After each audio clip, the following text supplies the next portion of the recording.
साथियों, नमस्कार। आप देख रहे हैं टिप्स सिविल सर्विसेज, जहां जिद है सिर्फ जीत की।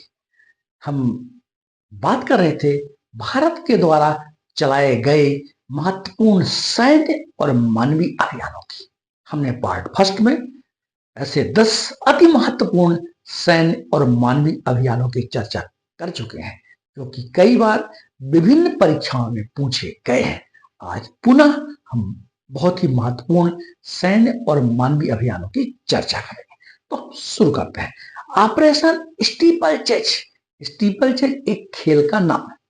वास्तव में ऑपरेशन स्टीपल चेज 1971 में चलाया गया था। इसे लाल गलियारा अभियान भी कहा जाता है। लाल गलियारा मतलब भारत के पूर्वी, मध्य और दक्षिण क्षेत्रों में जो क्षेत्र नक्सल और माओवाद से प्रभावित हैं, नक्सली और माओवाद से इनको मुक्त कराने के लिए ऑपरेशन स्टीपल चेज चलाया गया। ऑपरेशन कैक्टस लिली, कल हमने बताया था ऑपरेशन कैक्टस, तो कंफ्यूज नहीं होना है। ऑपरेशन कैक्टस मालदीव के लिए चलाया गया था, जबकि ऑपरेशन कैक्टस लिली 1971 में भारत पाक के युद्ध के समय चलाया गया था, जो पूर्वी पाकिस्तान को लेकर के हुआ था 1971 में। इसे मेघना क्रॉसिंग भी कहा जाता था। उद्देश्य था कि मेघना नदी को पार करके ढाका तक पहुंचना। इसमें हम सफल हुए थे। तीसरा है ऑपरेशन थंडरबोल्ट। बहुत ही खतरनाक, बहुत ही महत्वपूर्ण। इजराइल के द्वारा, इजराइल की तरफ कोई है आंख उठा के देख ले तो इजराइल मुंहतोड़ जवाब देना जानता है। बात 1976 की है, जब एक विमान इजराइल की राजधानी तेल अवीव से फ्रांस की राजधानी पेरिस जा रहा था, जिसमें 100 से अधिक इजरायली नागरिक बैठे हुए थे। फिलिस्तीनी उग्रवादियों ने उसे हाईजैक कर लिया और कुछ फिलिस्तीनियों के रिहाई की मांग कर रहे थे। विमान को युगांडा ले जाया गया। इजराइल ने अपना सैन्य अभियान चलाया मोसाद गुप्तचर संस्था को लेकर के, और अपने समस्त नागरिकों को वहां से मुक्त करा लिया था। मात्र एक नागरिक मारे गए थे। तो ऑपरेशन थंडरबोल्ट बहुत ही महत्वपूर्ण है। 1976 में याद रखिएगा। ऑपरेशन मेघदूत में बादल ऊंचाई पर कहा? जम्मू कश्मीर में सियाचिन बहुत ऊंचाई पर है।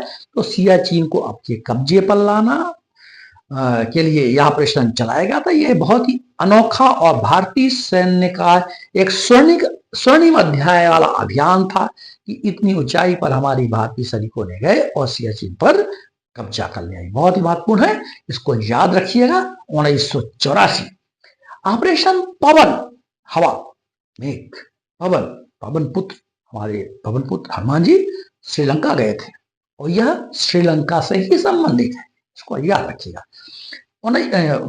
ऑपरेशन पवन 1987 में चलाया गया। श्रीलंका में एक द्वीप है जाफना, जहां की वहां का एक उग्रवादी संगठन है लिट्टे, लिबरेशन टाइगर तमिल इलम, उन्होंने कब्जा कर लिया था। भारतीय शांति सैनिकों ने जाफना द्वीप को लिट्टे से मुक्त कराया। इसी को ही ऑपरेशन पवन कहा गया। ऑपरेशन सद्भावना 1998 में जम्मू कश्मीर और लद्दाख में जो आतंकवाद प्रभावित क्षेत्र थे, जो लोग थे, उनको राहत देने के लिए ऑपरेशन सद्भावना 1998 में चलाया गया। इसके बाद हम बात करते हैं ऑपरेशन विजय।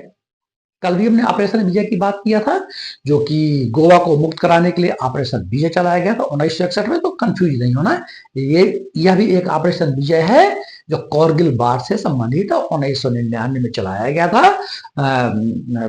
भारतीय जो इंडियन पाकिस्तानी मिलिटेंट्स थे, उन्होंने कारगिल पर अटैक कर लिया था, कारगिल को हाईजैक कर लिया था। हमारे भारतीय सैनिकों ने ऑपरेशन विजय चलाया और कारगिल को मुक्त कराया। 26 जुलाई 1999 कारगिल विजय भी हम मनाते हैं, याद रखिएगा। ऑपरेशन सुकून 2006 इजराइल और लेबनान का युद्ध वर्षों से चलता आ रहा है। 2006 में ही ऐसा युद्ध हुआ था इजराइल और लेबनान का, जहां बहुत से भारतीय श्रीलंका, नेपाली और लेबनानी नागरिक फंसे हुए थे, उनको सुरक्षित तरीके से ले जाने के लिए ऑपरेशन सुकून भारत के द्वारा चलाया गया। इसको याद रखिए, 2006 में ऑपरेशन राहत 2 बार चलाया गया। एक बार चलाया गया 2013 में, जब उत्तराखंड में जबरदस्त बाढ़ आई थी, बहुत लोग मारे गए थे, तो ऑपरेशन राहत के द्वारा राहत पहुंचाएगी। और दूसरी बार चलाया था 2015 में, यमन संकट में बहुत से भारतीय नागरिक फंसे हुए थे, उनको सुरक्षित तरीके से निकालने के लिए ऑपरेशन राहत चलाया गया। अगला है ऑपरेशन मैत्री। ऑपरेशन मैत्री 2015, नेपाल में जब भूकंप आया था तो हमने राहत सामग्री पहुंचाई और वहां से बहुत से लोगों को राहत दिलाया। इसी को ऑपरेशन मैत्री कहा गया। ये बहुत ही महत्वपूर्ण ऑपरेशन हैं, इनको आप 1-2 बार रिवाइज करिएगा। जो पहले वीडियो हमने बता दिया है, आप टिप्स चैनल में जा करके उसको आप देख लें और उसको याद कर लें। बस इतना ही तो करना है। Thank you.